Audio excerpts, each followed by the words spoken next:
up, guys? I'm Ryan. Welcome to the channel. Coming at you with yet another audio reactive workflow.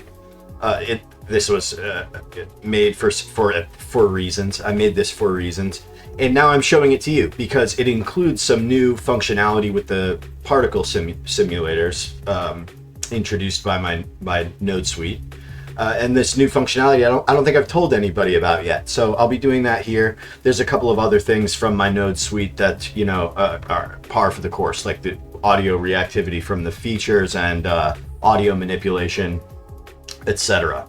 So all these things, the flex features, the audio, the particle simulators, they all come from my Node suite. I'm going to link this workflow and the GitHub project in the description below. If you end up liking this video, please consider liking, subscribing to the channel, giving me a star on the GitHub page, and following me on Civit. I will be posting the workflow to the Civit profile, and it will include the attendant assets that I used for this example, so that you can try the workflow with a little bit less setup to get it working. So now that the intro is complete, let's get started with the workflow, and let's start at the beginning. We load the audio, and I'm using a very short clip just for this example. I needed to make sure this workflow was still functional before I did this video. So we load the audio, 3 seconds of it. We calculate the number of frames that we're going to need at 30 frames per second based on this 3 seconds here. And we get some empty images and masks in case we need them later. We also save this the audio as a variable for later. Okay, we separate the audio into its component parts, and we're going to use the drums here because it works really well for audio reactivity. Again, I'll link to a tutorial. There's some more advanced audio manipulation stuff that I've introduced. We extract a feature here from the drums, the amplitude envelope of the drums, and then we manipulate it with this feature mixer. Now, I always say this, and I'm going to again, that with the feature system, it doesn't have to be audio. Right here, we could swap out this audio for any other feature source. Sources include motion, depth, time, MIDI, proximity, color, brightness, and more. The list goes on. So we use this feature mixer, set a feature threshold of 0.38. That eliminates a lot of the stuff like the hi-hats. It basically leaves us with the kicks and the snares. And you know, if you've watched other tutorials, we've done this 100 times.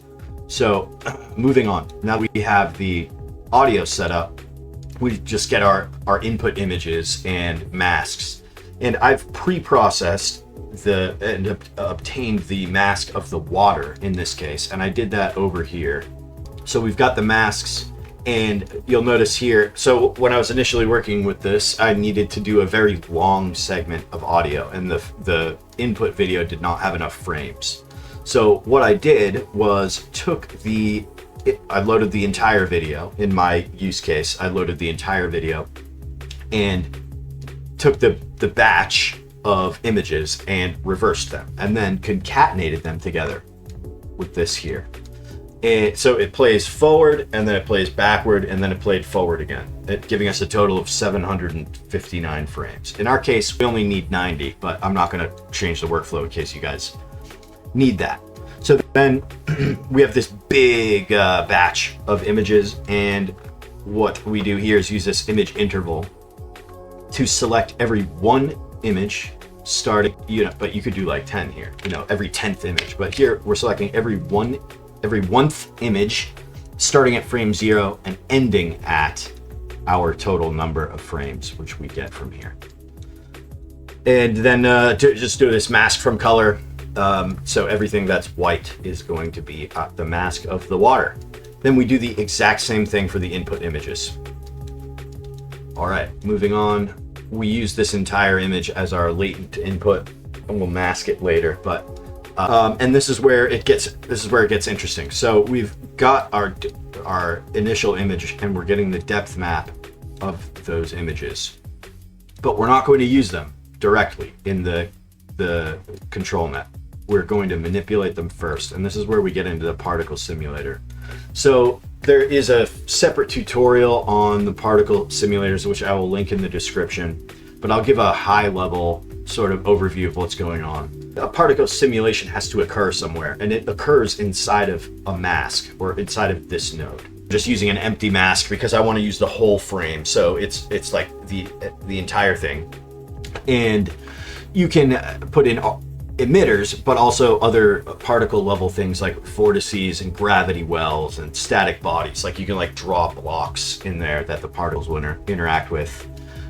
So we've got one particle emitter, and I do want to point out that if you want, you can chain together n particle emitters. You can have as many as you want in one particle simulation, but in this particular case, we have a need to have separate, like distinct sets of particles, and you'll see in a minute why that is. So this is the new bit that I was talking about. Just introduced this. We've got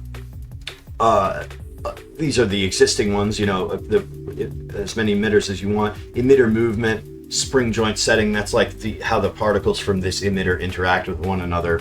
Particle modulation, you can affect individual particles like their size, color, and speed. And this is the new one. And you can chain these effects together. But this is the new one, the emitter emission rate. So we're using the feature from the drums that we set up earlier to modulate the emission rate of this particle emitter. And the emission rate is just how quickly it is emitting particles. Self-explanatory. Target emission rate of 14.2 from a emission rate of 0. So every time there's a kick or a snare, which is what we left in the feature, that's going to modulate the emission rate from 0 towards 14.2. And that number is arbitrary. Find something that works for you. So we've done this, we've replicated this for 3 separate particle systems. And one other thing that's noteworthy is I set the gravity here to 382. So you can see the particles pop in and then fall back down. And that's just the effect that I wanted. So here, moving on, we've got these depth shape modifier nodes. And this is how we get that interesting effect with multiple sets of particles at different places in the image. It's by manipulating the depth maps. So be forewarned that the depth shape modifier nodes take an eternity to run. And the more particles you have, the longer it will take. And it's just the nature of the beast before they are precise. Okay, so this is why we needed 3 separate particle emitters, because if we had put them all the particle emitters in one emission mask, then we would have just gotten a big mask with a ton of particles in it. But I wanted to set the depth of each particle, like plume of particles, independently. So that's why we have the 3, and we have these 3 corresponding depth shape modifiers. So here's intermediate output. So it's using this new depth-aware composite method. Rather than explain it, you can just see for yourself what it is accomplishing there. So here's the third one. You can see we've added a third plume way in the back there. So it's pretty cool. And this is what we will use in our control net over here. So we send the depth bubbles in, and it's relatively high. So we really want those particles to show up. All right, we already went over the IP adapter. We've gone over the control net. I'm gonna skip over the animate diff setup, because it's boring. So here we're setting a latent noise mask, and this is why we just applied the IP adapter to the whole thing and the control net to the whole thing, because we're masking what we are sampling here. So we're only going to process the water. And as such, the denoise value is relatively high because our subject is not included. So we don't have to worry about maintaining any sort of integrity of our subject. So here's the intermediate output. And we're gonna take it one step further, upscale the latent output from this K sampler and sample it again with a lower denoise value, but still relatively high and still masked. This seems to be frozen. I don't know why, but here you can just take a look at this one. You saw it in the beginning clip anyways. So that's about it. That'll cover it. If you made it this far, thanks for sticking around. Thanks for watching. you have any questions, hit me up in the comments. And be sure to like, comment, and subscribe to this video. Follow me on Civit. Give the GitHub a star. Yeah, and thanks again for watching. I've been Ryan. Bye.